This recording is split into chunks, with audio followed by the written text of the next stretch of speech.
And we're back once again for the last panel for today. We've had a very intense day, and now we have a really interesting panel with some of our best friends talking. It's about cybercrime in the times of COVID-19 and what can we expect in the future. We have lots of the friends. We have Adrián Acosta, who is now heading up the cybersecurity division of the police in Argentina. Horacio Azzolin, who is heads up the special fiscal unit for cybercrime.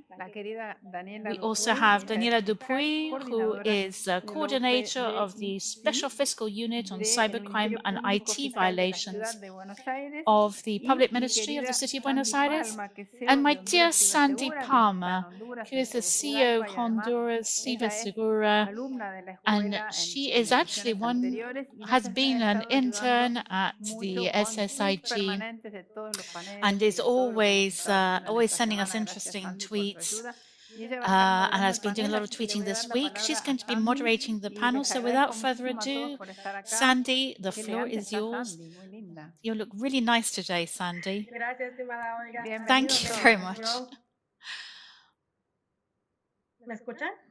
Can you hear me? Yes, okay.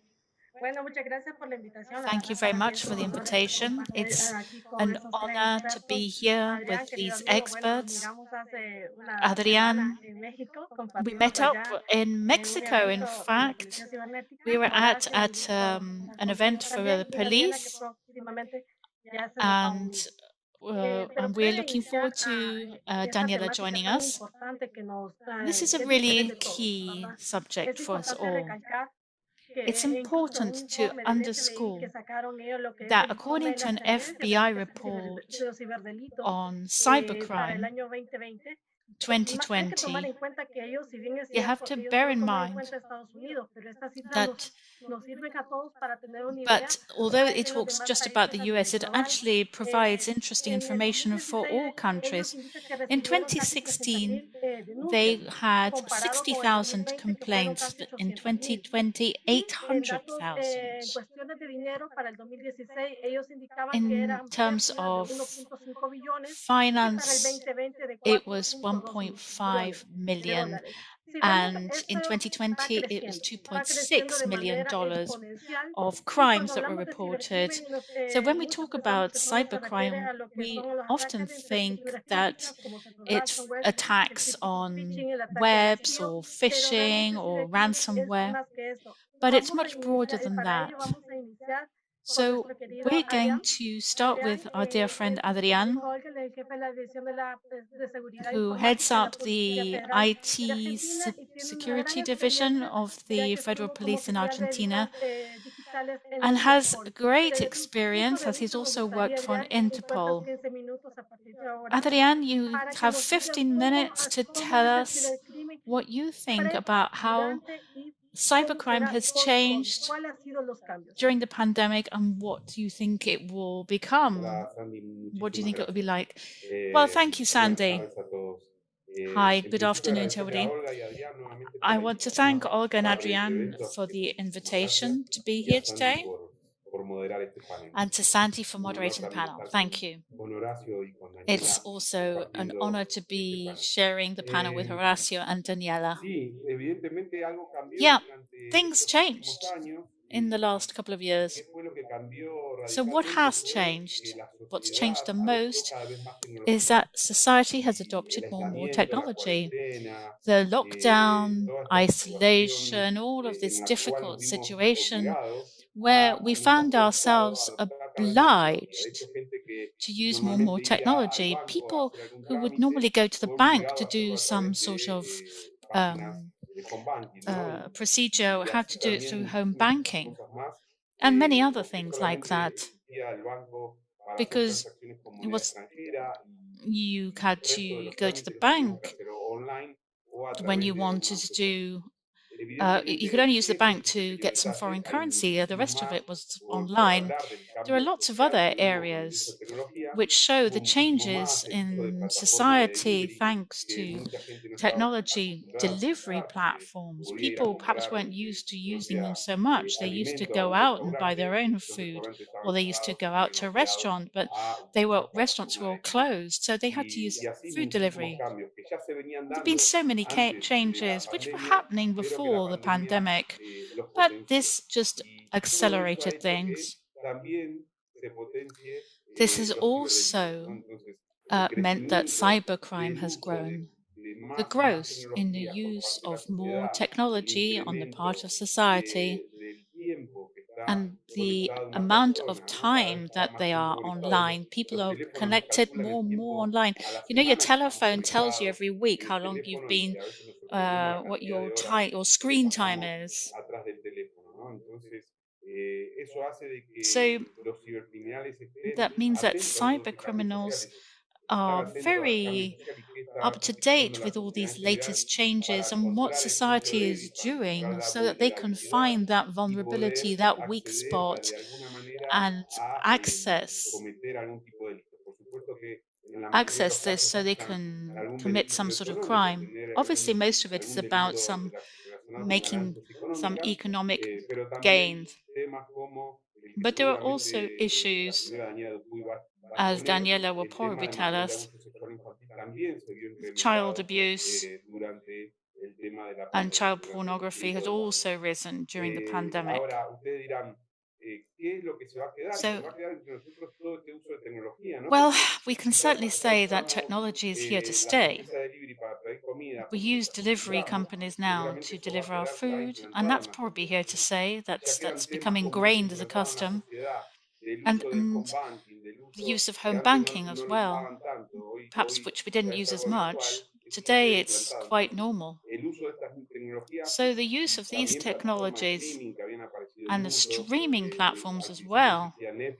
At the beginning, it was just Netflix, and now there's so many more platforms where you can watch films to your heart's content, or series, or whatever. All these social changes in the way people use technology, not to mention dating platforms. Because before we used to be able to just go out for a drink or a coffee, and today swipe left or swipe right. People used to use these platforms of different ages. And there are also crimes related to these platforms and how they're used, where people find themselves exposed by using so much technology and they don't necessarily know what are the best preventive measures to protect themselves. There are countries which consider that half of their crime rate is cybercrime. Like in Europe and Asia, half of their crime rate is concerns cybercrime, which leads us to think that we are on the way to that. Although in Latin America, violent crime is the top of the list, but we were probably on the same road as Europe. Now, how we define and classify cybercrime is important. What are those crimes that are enabled by the whole technology situation, like sextortion? That is a crime which is enabled by technology. Or there's ransomware and many other kinds of cybercrime. Cyber attacks play a great role at world level, and they're the most important ones because these social changes that we're seeing, where cell phones are so important, they're a kind of a fundamental tool. There are people who left their phone at home by mistake actually have withdrawal symptoms. So you can just see how important they are for people. Your entire life is on there, not just a computer anymore. So companies have for some years are treating information as a key asset which they have to protect. But small companies, which are the ones that get the most cyber attacks, Not the big ones, but the small ones, because they don't have the right protection measures. And information theft during COVID grew hugely through the pandemic.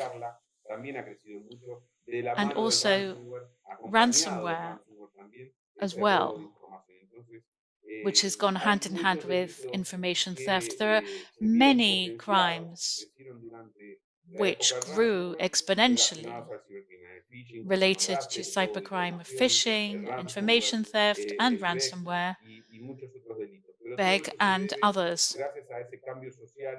And this is all due to the huge change that has been in society's relationship with technology. So it's more difficult to stay on top of things. People aren't necessarily aware of the risks they run when they use technology. You have to know what the risks are. Companies are not aware, and the state isn't aware either of the importance of protecting data. And when these data are exposed, they realize only too late just how important it is. And that's when they try to protect it using cybersecurity mechanisms. So here we are in a state of change where governments and other organizations must start to disseminate the right mechanisms to make people aware of the importance of cybersecurity and to inform people about the need to take the right measures at personal level and at company level to protect information so that they don't fall victim to so many of these cybercrimes. So that's me. Sandy, back to you. Thank you very much. We'll leave the questions to the end. Horacio, we'll move to you. It's great to meet you virtually. Horacio heads up the Special Fiscal Unit for Cybercrime in the Public Ministry in Argentina. In September, the 2020 report was produced by the Fiscal Unit, and it said that from April 2020 to March 2021, you received 14,000 reports of incidents, and you already have 300 preliminary investigations underway. Could you give us some more information about the kind of work you do in your investigation unit? Great, thank you very much for the invitation. I'm also an ex-intern of the school, and so it's always a great pleasure to share the opportunity with you. So we carried out an analysis of the cases that we get reported. This covers the whole country. It's we can't investigate everything, obviously, because we don't have the resources. But we receive information through our different channels, which gives us a general picture about the issues that most concern us, like fraud, the interception of communication. I would like to share my screen with you and show you the summary of the numbers that we're managing. You should be able to see my screen. What we did was to sort through what we received between 2019 and 2020 in the first quarter. In January, in early 2020, although COVID was beginning in the rest of the world, it hadn't really arrived in Argentina. In fact, our first cases in Argentina were only recorded in the first days of March 2020. So we calculated from March 2019 to March 2020, and from then to April 21, we looked at the numbers, and it's quite overwhelming, really. 586 reports in 2019 and 3,676 in 2021. If we compare the period from 2019 to 2020 and then 2020 to 21, we have 5,281 reports in the first period and over 14,000 in the second period. It's a massive jump. It's like nearly 500% more. Last year, we calculated something, a rise of 500%. We perhaps weren't too far off from what actually happened. And of those reports, we launched investigations. We have lots of investigations underway. We went from 160 investigations to 289 compared with the both periods. And at the top, you can see the number of people working in the area, which also grew. The largest number of specific cases which captured our attention, really, which grew exponentially during the pandemic, was fraud.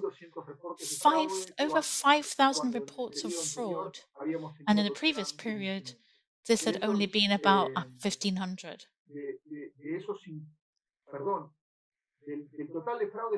The total, most of them had to do with people buying or selling services or products from retail platforms, and then had problems with with being able to return things, or because what they bought didn't meet their expectations. And then everything that had to do with the fraud related to banking, people giving unaware, giving access to their bank accounts. We went from 16 to 1,600 in the space of a year. And the numbers grew massively in the beginning of the year. And then there were another 2,300 cases of other kinds of fraud. But this has all got to do with banking. The huge growth was in banking fraud. You can see the distribution of fraud by platform. Principally, looking at fraud in sales, the retail platforms started to grow. Mercado Libre, which is a regional company now, grew hugely, and also started, and WhatsApp also started to play a prominent role in services, and because it wasn't designed for this necessarily. Ransomware grew hugely. There was a really important case in Argentina, multinational companies, and state companies fell victim to scams. We had 10 cases in the first period and 38 during the pandemic. And then other numbers which we found interesting had to do with asset fraud, and this grew hugely as well. We went from 106 cases to 560 in the second period, which is pretty obvious, really, because there are far many more contacts in this area. These are the basic points in our report. Other key points are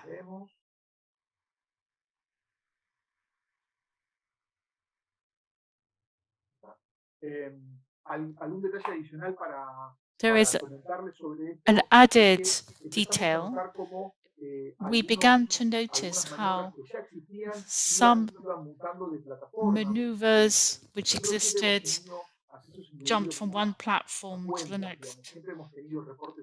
We've always had complaints about accesses to bank accounts, but what we started to notice was that the accounts that people had their social network accounts accessed, hacked, and these were being used as a vehicle to commit other crimes. At the beginning, these used to be ransomed, and now they are being used to send spam or to create fraud using these accounts, asking for information.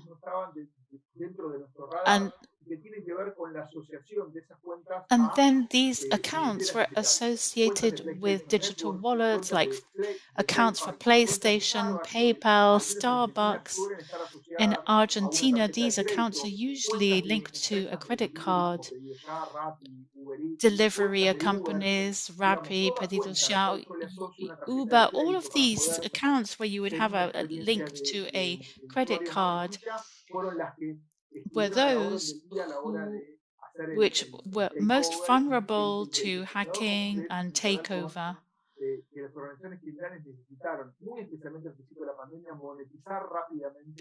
And this is a problem because people at the beginning needed to very quickly monetize their operations. And many of the organizations that set up were not. Many of the organizations were not used to this. There was nobody around in the streets, and this encouraged people who commit crimes to move online. And I can say that even though that people have retaken the streets, to a certain extent, these kinds of crimes are here to stay, and we need to be alert. And one last thing is that what we also noticed with hacking people's bank accounts, we would locate these conducts, these behavior patterns, but they weren't necessarily functioning in our country. They would often be crossing data, and we would find telephone numbers and other information showing us that the criminals were actually taking the information about credit cards and using them abroad. All of this that we're seeing is local because using data and credit cards and accounts, it's all happening in Argentina.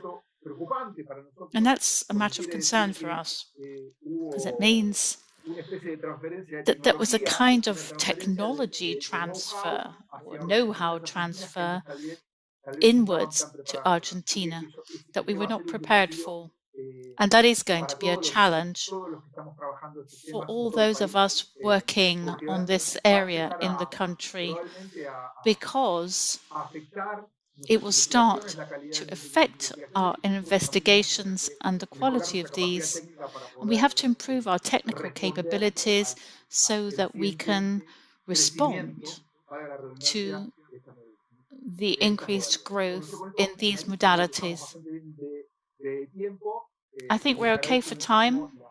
Thank you very much for the opportunity to share with you. Thank you, Horacio.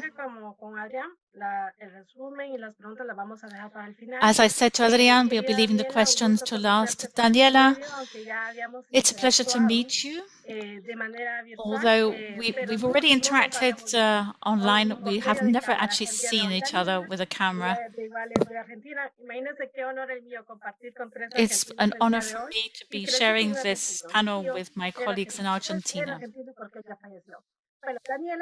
Daniela is the coordinator of the Special Fiscal Unit on Cybercrime and IT violations of the City of Buenos Aires.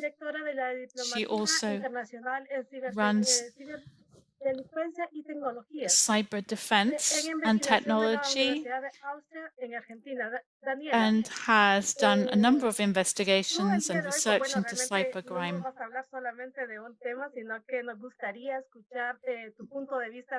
We'd like to hear your point of view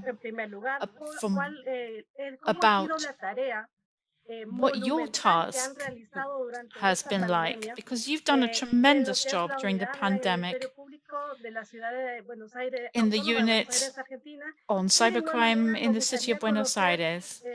And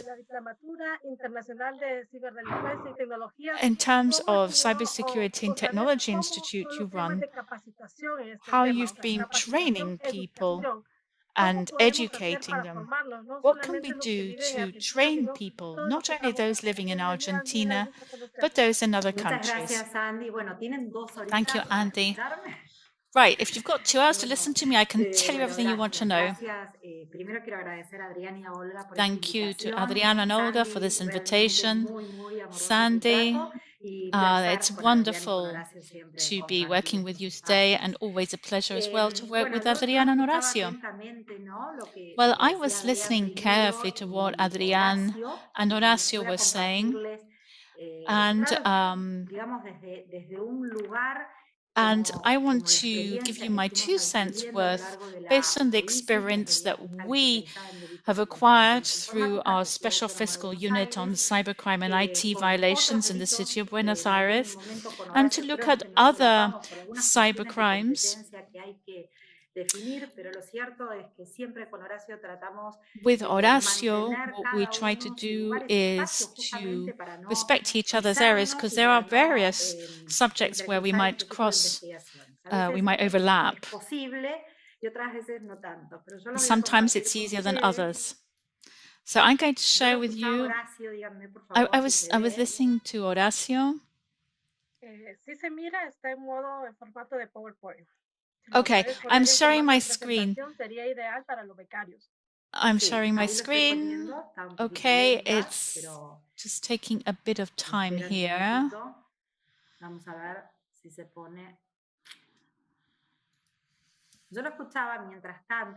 I was saying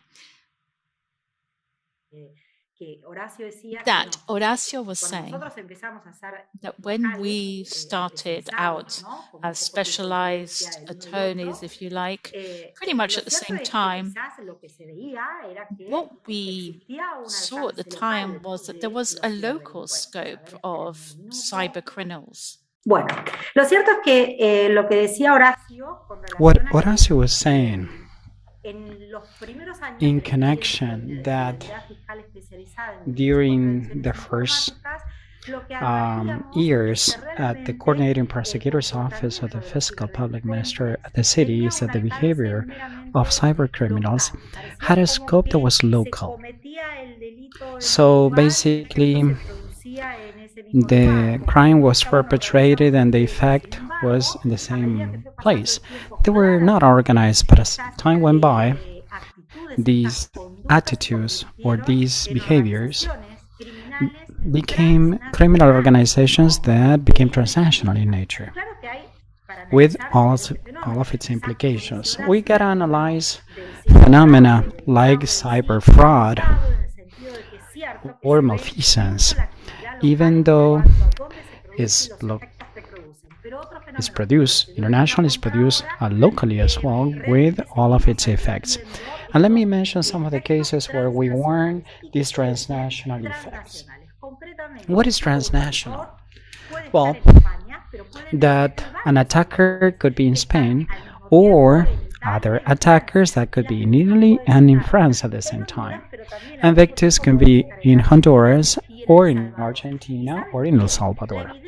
What happens is that the digital evidence, those data that prosecutors need to start investigating, they are housed in a server abroad, or many times they're fragmented in different types of servers or in different places in the country. So it takes me to a new challenge. What are the principles that we adopt to say who investigates or who doesn't investigate? And this leads us to think that is something that is fundamental, and that is international cooperation. International cooperation among the states, because if there's a prosecutor located in Honduras or based in Honduras and there's evidence there, in order to prove my theory of that case, I will need through the 24/7 network, I would request that prosecutor to preserve data or to check some information in contrast with my investigation. But also relation and cooperation that is strict between the states. And as Adrián said, we need cooperation with the private sectors. Microsoft and Twitter can respond on a timely basis that data that is required. How do we translate or extrapolate this to the judiciary? That's my field. The diva of the crimes we investigate and we pursue, prosecute in this unit have to do with crimes against children, like sexual exploitation, grooming, together with sexual abuse. And those are perpetrated usually to children and young people. And this is basically the objective, but not the only ones. We have also cybercrime, illegitimate access to data, or cyber fraud in Articles 15 and 16 until we have a jurisdiction. More than 2,200 cases are prosecuted, apart from what Horacio just said, and everything in connection with offenses. For example, not having the authorization of having some information, as there's not a specific offense or crime. I know that how Horacio is classified under a criminal figure, the type of criminal figure that we demand to trace an analogy in criminal law or under criminal law is not here in Argentina, but it is legislated in other countries in Latin America and Spain. So this is an offense. So, with all the negative effects, for example, identity theft is not a crime here, but many of the cases prosecuted by Horacio, or any fraud or malfeasance, or distributing images without any authorization, people create a fake profile to distribute this kind of information. But let's analyze the reports by National Center for Missing Children. I don't know if you know this, but there's a federal law providing or demanding the ISPs to report to this NGO whenever they detect or identify that a user or a client has distributed a photo or a video where you see child abuse. So, what this NGO does, as they have covenants and agreement where sexual exploitation has become a crime in all these countries, they report that immediately. And when the IPs are located in our country, we are reporting all of these cases. Now, the number of cases reported have been overwhelming, and they have grown significantly during the pandemic. I mean, we were speaking approximately on an annual basis, and this is an approximate figure. Okay. I had the slide, but 20,000 cases reported until 2019. Since 2016, those cases have increased, and right now, in 2020, more than 39,000 cases were reported. In 2021, until October 1st this year, 29,000 cases were reported. I mean, there's a slight increase compared to last year. And we may argue if it's an effect of the pandemic, if this is going to grow constantly, but in our organizations, we can detect, when we can investigate electronic devices, that there's criminals, so because we may identify conversations from these criminals or offenders that they contact teenagers requesting videos, photos, or to record themselves when they're having sex. So the groomer basically satisfied their needs, and then they launch it in a child exploitation network at the international level. That's why we need to work on prevention. It is true that our children have different codes with connectivity.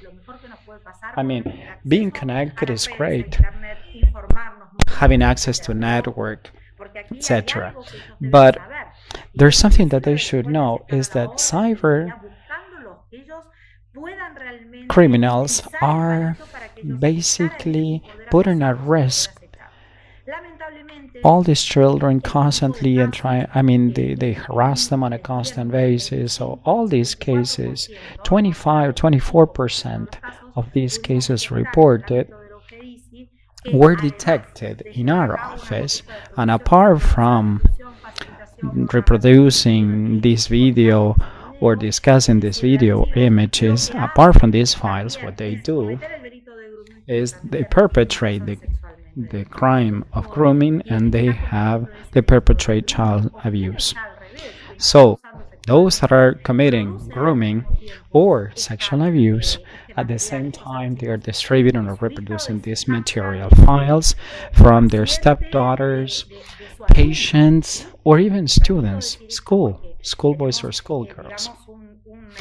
And I say this because we have conducted a survey at our prosecutor's office of profiling who these criminals are and who are the victims instead of the age, whether they're boys, girls, what they do, what schools, how much time they spend together, how much time they spend with their family, how much time they spend by themselves. And cyber criminals, what is their gender, what is their age. So, we reach a conclusion when you have the possibility to investigate these sort of the cases where you prosecute and you pursue, because it's a criminal case at the city of Buenos Aires where this is well established. So basically we take it to an oral lawsuit, an oral trial. Basically we deepen the investigation, and also we do detailed profiling. This allows us to set some judicial policies to pursue it more effectively. So all of this is a great concern at the international level, not only from the prosecutor's office specialized in cybercrime, and it's a great challenge because what it implies and what the challenges that poses are two things. First of all, even though I love my job, and you all know that I love my job, I don't want these cases being reported in prosecutor's office, because I don't want to see any children or teenagers destroyed, having been abused, or connected 4 months being harassed with grooming. To prevent this number of cases being reported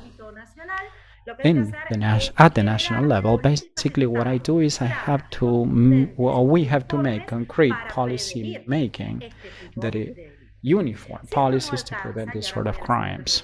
And if this is not enough, and let me take the second question, if this is not enough, we have the criminal spheres.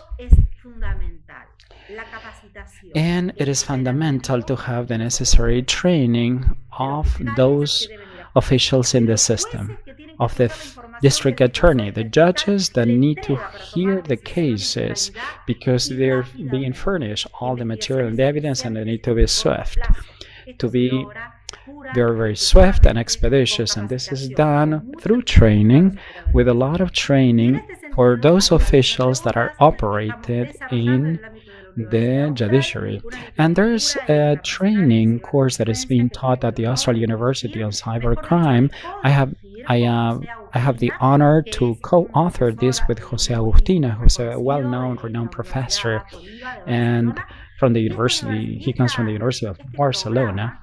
And this training program aims at the following: clearly to provide students with doctrine and criminal experience, and also practical experience that we gather on a daily basis at the prosecutor's office is taught also and included in the classes.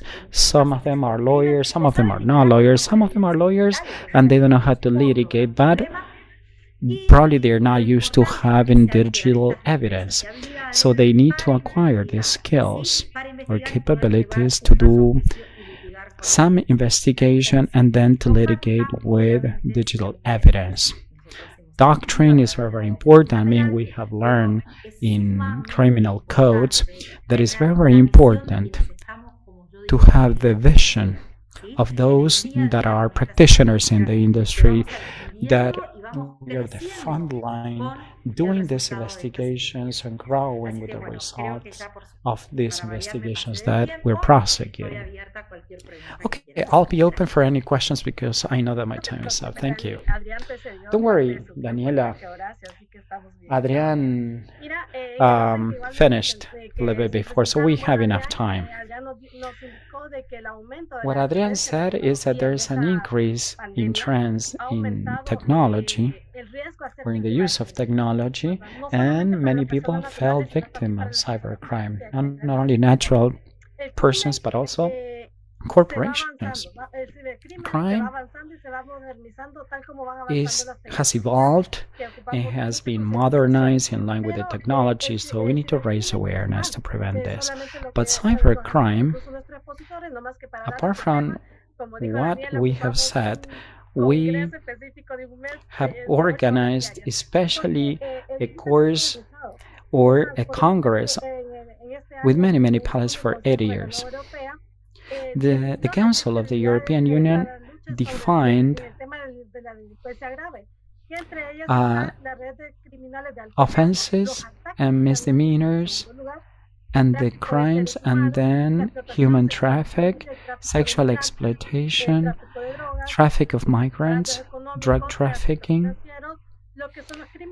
malfeasance in the financial sector, environmental crime, armed crime, and criminal organized crime. Before giving the chance to, or before the Q&A, I would like to ask the people that work in Interpol to see if they can tell us what was the most difficult crimes at Interpol that probably was overlooked, because we focus especially on crimes where minors fall victim of, because we have teenagers and people that we know, or crimes in the banking industry that we may fall prey of them at any time. But in the case of transnational crimes, what is the background? What can you tell us about the increase during the pandemic? In cybercrime, it's difficult to estimate the statistics. Many of these crimes are not reported, as Horacio said at the very beginning. Companies sometimes do not report it because of reputation or because they want to protect their clients. So when I'm asked statistics or numbers, we need to be very cautious and careful with what you say. However, there are crimes that are not considered by society that create a lot of losses. The compromise that I was speaking is compared to organized crime that result into many losses. For example, right now I'm abroad and about to enter a meeting where we prevented losses of $30 million for a corporation. So by one crime, probably that one crime results into $38 million, and we were able to stop that wire and recover the funds. But sometimes that is not the case. And, this results into huge losses for corporations. And this is an economic crime that results into huge losses at the worldwide level, not only the United States, Europe, Latin America. Many of these countries in this place are affected by these sort of crimes. I'm sure Horacio can expand with observations of Argentina. Cybercrime is primarily focused on economic damages and child offenses. Also, sometimes is related in economic earnings for these cyber criminals that distribute this material, apart from damage to human rights. Horacio, I like your presentation, and in line with the statistics and the reports of cybercrime. Cybercrime has grown exponentially, and for you it's a wake-up call because it has grown from here to here during the pandemic. And as you all know, this is even higher because many people do not report these sort of crimes. Usually the banking sector reports these sort of crimes, but a woman or a man, when they are victims or they fall victims of this sort of pornography, they are not reported. They are not really reported, or probably they report the social networks to have some censorship of those websites or prevent those websites from distributing the material. However, they become more sophisticated. I mean, cyber criminals. They become more sophisticated in the way they attack. At the prosecutor's office, considering that these cyber criminals are being more sophisticated, do you have a plan or an updated methodology to train your own people? Because as one expert in the morning panel said, in these kind of areas in investigation, in forensics, in digital forensics, I know that judges need to be trained on an ongoing basis with this kind of relevant issues. How do you go about in Argentina, for example?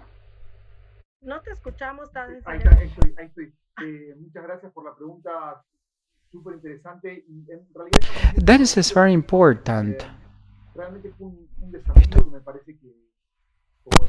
It poses a great challenge. I think that these should be implemented as an ongoing practice. I mean, sometimes we talk about ongoing training or continuing education. That has become a cliche nowadays. However, combining technology and the pandemic drives us to make decisions that were unforeseeable. I mean, we were supposed to implement them later on, like ransomware. This has had a lot of penetration, not only the cyber cases, but also things like human trafficking, money laundering. We have seen in these operations of organized crime that we investigate. However, the challenge today, for example, we're not thinking of Bitcoin. That was the only option that we had. Right now, we're thinking of protocols to seize those sort of assets or cryptocurrencies for the prosecutors to consider what they need to seize, or if they have to conduct a raid, some records that they could use as a source, of evidence. So basically, we are planning future training, not only for lawyers, but also for forensics, technicians, everybody involved in the judicial system, because technology evolves, and right now it has evolved very rapidly. Thank you very much. Horacio, Daniela? Bueno, tú en tu participación fuiste bien allá y nos dejaste claro muchas cosas y yo Daniela simplemente retomaré has algunas palabras. Dijiste algo que fue uh, interesante, mentioned quite a few educación, things, and you como said última something that herramienta, is key: educación. Cuando ya training mira que as todo the lo demás ultimate no tool. está fallando, no lo When estamos logrando everything bien, else entonces is educación. failing or we fail Ya, to do any Daniela, other el resto solo things, we sería should focus on rápido. education.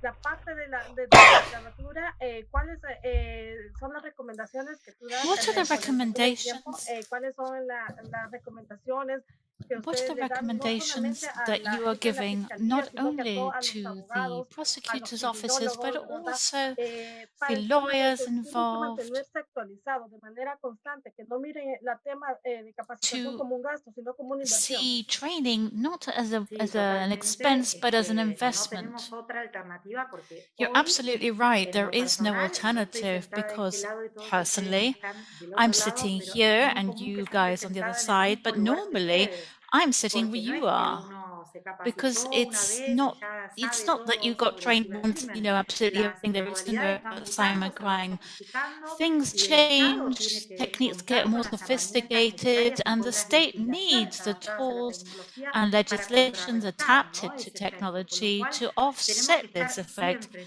So sumamente we always capacitados need to para be up esto, to date and tanto quienes train trabajen en una fiscalía como both quienes those who trabajen en work un in the estudio prosecutor's jurídico. Un office and abogado those who quizás work in decide defender a legal una persona que offices cometió because un maybe they ciberfraude have to o represent en su somebody who caso, no committed sé, cyber una fraud producción de explotación sexual or infantil, maybe porque there's been a child por lo abuse general, sobre todo because en generally los países de Latinoamérica, es in muy Latin común que ya American esté instalado el countries sistema it acusatorio is y very la the desigualdad en parte accusation se ve muy system fácilmente, is se very ve en los juicios, se ve en well las audiencias installed. You can previas, se see ve en this in cómo the se investiga way y the cómo se hearings are controla. held La and prueba que how genera el fiscal, que the se investiga desde evidence el principio is es procesural, controlled y by si the no estás capacitado prosecutor. para And if controlar you're not eso, no podés trained to defender bien. control Si no that, you estás can't do your capacitado para job properly. You investigar, can't no podés defend desarrollar someone. tu teoría del If you're not caso. trained Si no to estás investigate, you capacitado can't para develop your juzgar, theories and no your podés arguments and your llevar a briefs. cabo If you aren't realmente trained to decisiones de judge, calidad. you Entonces, can't fíjense take que no es quality nada más decisions. So it's el fiscal el que tiene que not just capacitarse o the el defensor, somos prosecutor todos. or the Y por defender who último, has to dos do this. cositas. La primera es que ustedes Lastly, two seguramente, things. muchos de ustedes son muy I jóvenes expect y yo creo most que of you este are es el very young. momento para So this capacitarse y para is the entrenarse, time para to get empezar a trained, aprender esas cosas to que start en to lo personal a mí learn me tocó de grande. Y es what como, I tiene had que to hacer learn como una when I was much carrera, ¿no?, older. I nueva. had to Pero bueno, study a complete new y en course. segundo But lugar, anyway, es muy here we are. importante que en este tipo de Secondly, delitos, it's yo creo que very en todos, pero en este important tipo de delitos, porque that estamos with hablando this del kind of fenómeno de la crime, we're ciberdelincuencia, talking about a fine lo phenomenon, really, multidisciplinario, cybercrime. ¿no? Esto es fundamental. We have to take a Yo soy fiscal, multidisciplinary tengo un approach. equipazo I'm a hermoso, prosecutor, but I tremendo, have de a gente fantastic team humanamente of 10 puntos, people pero muy who formada, are porque se entrenan mucho, pero fantastic al and mismo they're tiempo also tenemos really highly técnicos, trained. tenemos We have informáticos, tenemos technicians, we psicólogos, have tenemos IT psiquiatras, specialists, we have tenemos contadores. psychologists, Esto a psychiatrists, nivel and institucional accountants, y and at mismo institutional dentro de la level, UFEDyCI. and Esto es also fundamental. within the ¿Para qué? unit. Para darle respuesta a la This sociedad. ¿Sí? provides Como decía society Adrián, bueno, with an hay muchos answer. As casos Adrian de said, los que no there se are many han cases denunciado. Eso quizás where yo complaints have lo not come vinculo más con forward. lo que fue al And I principio. Hoy think en that has to día do more with the la beginning gente of the denuncia situation. porque tan Nowadays, people complain abiertamente le so obtienen esos openly datos sensibles y le transfieren because it's so un montón easy de for dinero de data to sus be cuentas y le sacan stolen and créditos they a la get money firma de una taken manera away out of tan their deliberada accounts, que and la it's just gente ya so comienza a blatant denunciar porque that los people bancos are a veces starting pueden to responder, complain pero otras because veces maybe no pueden sometimes the responder banks y can crean answer and que other la times they justicia penal haga can't. lo suyo. Por eso And digo, we hope that acá es the penal multidisciplinario system will porque el do what it sector has to. privado So juega it's un papel multidisciplinary. fundamental. I think Las that the entidades private bancarias, sector las has a empresas major role proveedoras to de play, servicio the internacional banks, y the service nacional. providers, Todos both somos local and ni hablar las international, fuerzas de and seguridad, not to mention the internacionales y security nacionales. forces at Todos international and tenemos que national level. realmente We formar all un gran equipo have to con un objetivo y pull un foco together común, as a ¿no? Que es single team prevenir with a este tipo de single delitos y si goal no to se pudo prevent prevenir, these kinds of poder llevar crimes. adelante And if you can't investigaciones como los prevent it, resultados. then you need to be able to Muchas investigate gracias, properly. Daniela. Bueno, como conclusiones de Thank you este very panel, much, Daniela. Well, the nos dimos cuenta que conclusions en esta of pandemia, this pues el hecho panel del teletrabajo With this pandemic, remote working meant that we all are all more dependent on technology because it's here to stay. The way work has changed and is going to change now after the pandemic. It's going to be hybrid in so many countries. And many people are still going to be working from home. So we have to invest in technology and education, educating our public and private sector employees to raise awareness and diminish risk. We're never going to eliminate cybercrime, but we can reduce it so that our organizations do not fall victim to it. Big countries like Argentina, Mexico, and the US work with each other at state and federal level to ensure that the fight against cybercrime is successful. One of the features of the Inter-American Convention on Human Rights says that we have to protect people. So collaboration at internal and international level is key.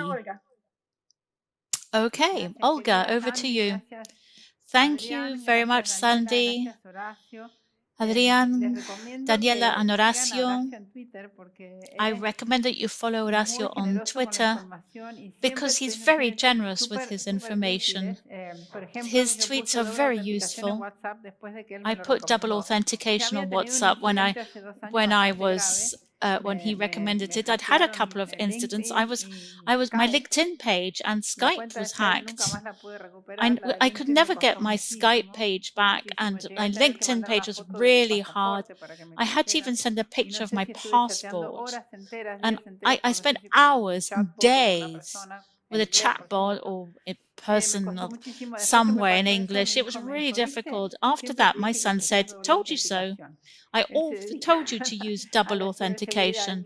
He works in cybersecurity, so lesson learned. I put double authentication on my WhatsApp after I got this tweet from Horacio. Now, even those of us working with technology, and I think that I am reasonably well informed. I'm technically trained, and yet you think, oh, it's not going to happen to me, and it does. So it starts with the most basic things that we think we have working, and actually they don't. I have a few questions if you have a couple of minutes.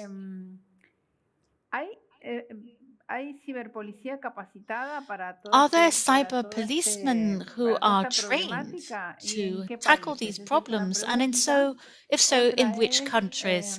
That's one question. Another is Sandro from Peru, who asks Daniela if identity theft is a crime in Argentina, and how do you investigate this?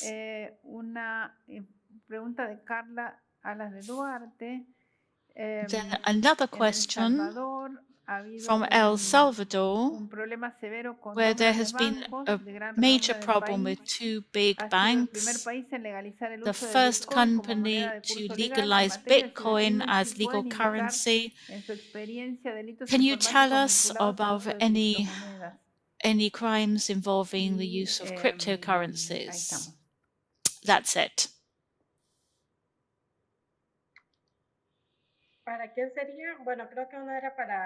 I think one question is for Adrián. Well, Adrián, you're the policeman on the block. He seems to be the right person, really. Thank you. The thing about cyber police investigating technological crimes, we've been working for many years to develop and train people and our different units. When I started in 2005, there weren't that many units that worked in cybercrime. Maybe a couple didn't have their particularly developed research capabilities, but as Daniela said, we continue to work on the issue of training. I've recently spoken an event with the EU about certifying cybercrime units for prosecutors, police, and judges, and we are working on this with the EU and other international organizations to develop this training model. So we are working continuously on this. It's dynamic, it's not static. Cybercrime is changing continually, so people have to stay up to date, as Daniela said herself. We're working on that. And we're also working on cryptocurrencies and crypto assets, not only in the area of money laundering, but also because there's many crimes that are related to this which grew during the pandemic, such as fraud, investment fraud, and crypto asset fraud. All these fake pages that were set up to deceive people and get them to invest in these kinds of cryptocurrencies, and they end up losing all their savings. So there's lots of different kinds of crimes related to different currencies, in addition to hacking and messages, like these kinds of messages where people are held to ransom because they were apparently taped watching porn. We're now launching an awareness campaign throughout Latin America on how to use cryptocurrencies, how to work with them. It's obviously it's not a crime to use cryptocurrencies or Bitcoin or anything like that per se, but what we want to do is to explain to people to understand how they work, so they don't fall victim to these scams. It's going to be launched at Latin American level, and it's got support from the EU. I don't know if that answers your question. Thank you very much, Adrián.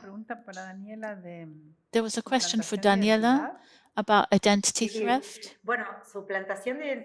Identity theft is not a crime in Argentina. It's part of the project to reform the penal code, but today it is not a crime. It is a misdemeanor in the city of Buenos Aires, because if a person who is creating a fake profile and taking another person's identity in Mendoza, say, and the other person lives in Cordoba, sadly nothing gets done. Identity theft in the city of Buenos Aires is not really punished, and the scope is very limited. Obviously, this behavior should be included in the penal code and the criminal code.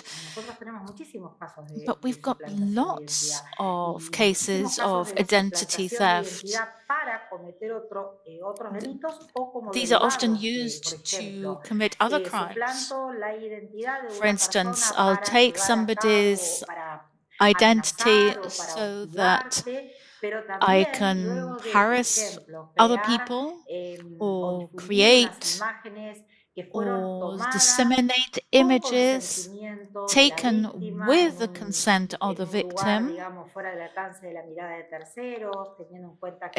which are private, maybe with a partner, maybe they're of a sexual nature, and then the couple breaks up, and they're usually sprayed by the bloke, actually,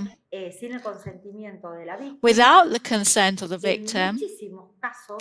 And in many cases, we see that the author of the crime creates a fake profile, taking the victim's identity, puts all their personal data, their phone number, and even the place where they work, and uses this fake profile and to offer sex, and disseminates those images or videos which were obtained with the consent by the victim in a private pre-existing relationship. So the truth is, of course, this is a misdemeanor, but we tend to treat it as a crime. because the seriousness and the impact on the victim is vast. And it's not punished at all, really. They just get fined. It's ridiculous. It should be treated as a crime. We are carrying out a way of including this in the code, but really needs to be treated as a crime. Well, that was very clear, and it's a matter of grave concern. Sandy, any last comments? There is a question about what do you think about the international debate about a global cybersecurity agreement? This morning we were listening to Christopher Painter, who was telling us about all these processes taking place in the UN, their different working groups, and what they're doing to update several different regulations. And Robert's asking what you think about these kinds of international agreements, which are still underway. Bueno, ¿para quién, Olga? Para el que quiera. Anybody could answer this. Bueno, Horacio, ¿tú hablarías? Bueno, tomo el guante. A mí me parecen interesantes todos los acuerdos que puedan ser de cooperación. I think that everything has to do with recovery is important, as Daniela said. There's a really big problem which has got to do with nationality. So much of our job is about this. I listened to the presentation this morning. I've heard it other times as well. This is a process that is being held at the United Nations. It started in January this year, looking at the possibility of an international agreement hosted by the United Nations to tackle cybercrime and adding an agreement on cybersecurity. We have to see how this is going to develop in many different areas concerning the practicality of these kinds of agreements.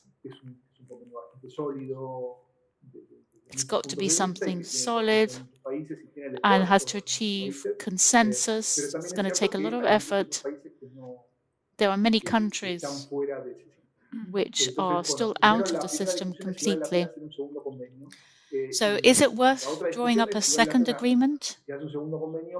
And if there is one, should it deal with cybersecurity when the issues of cybersecurity and cybercrime are so linked?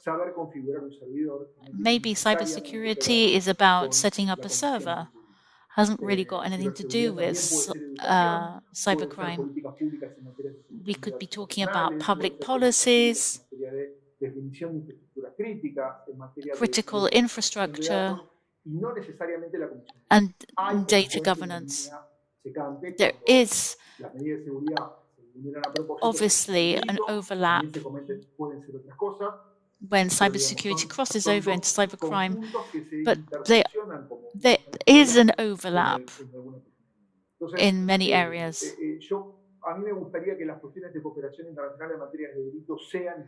I think that this really should be a cross-sectoral discussion, and if we need to talk about cybersecurity, such as information exchange, I think that needs to go on a separate path, but otherwise there are many areas of overlap. Con relación, un comentario, concuerdo Just completamente con Horacio one y también comment. tenemos que recordar que existe también lo que es la Carta del Llamado de París, que nació en el IGF, ¿verdad? Que habla There de was la an importancia agreement de which was set crear up lo que es to la discuss o crear la concientización de la parte de lo que es ciberseguridad how para you todos raise los awareness of Estados miembros. cybersecurity Y en lo cual muchos de los amongst the países, igual member que como states. Budapest, no se han adherido. No se han And adherido y many es una gran countries with herramienta, signatures una to the gran herramienta Budapest Treaty que have not nació signed up dentro to de una this. It was organización born de Naciones within Unidas. United Nations organization, but it is interesting to see the objectives. And as Horacio says, sometimes cybersecurity and cybercrime are two very different things, but they're all parts of the same whole. We have to decide what we keep separate and what overlaps. Well, folks, we're now at the end of the third day of this edition of the school. Thank you very much for your support and your contributions from different perspectives. Andy has been a student. She's now an expert in Twitter. Daniela, this is your first time with us. Thank you very much. We'll be inviting you to our future events. Thank you for your time and your commitment. This is a multidisciplinary project. I think it's very clear. Daniela was clear about that too. We have to learn about so many different aspects of the legal side of things, the social side of things. There is a multidisciplinary approach, and this is the objective of the school. We have 500 interns from all walks of life and all generations. It's an open space to encourage reflection and exchange. Thank you very much for your support, and wish you a good end of day. Stay safe and look forward to seeing you soon. Thank you. Thank you very much. Stay safe. Thank you. Thank you. Thank you for your tweet, Sandy. No me puedo ir sin antes contestarte que indicaste al inicio que andaba muy elegante. Es que no puedo andar de otra manera. You know, you said before I looked really elegant. You know, I just have to say that I can't, that I dressed up like this because this is the most important event in the region and I was doing it honor. Thank you. Bye. Greetings from Adrián, Oscar, and the whole team in Buenos Aires. Goodbye. Okay, folks, see you tomorrow. 11 o'clock Argentina, 9 o'clock Colombia, and I hope you finish your day well. This has been a very intense but extremely interesting day. Tomorrow also is going to be very intense and interesting. See you tomorrow.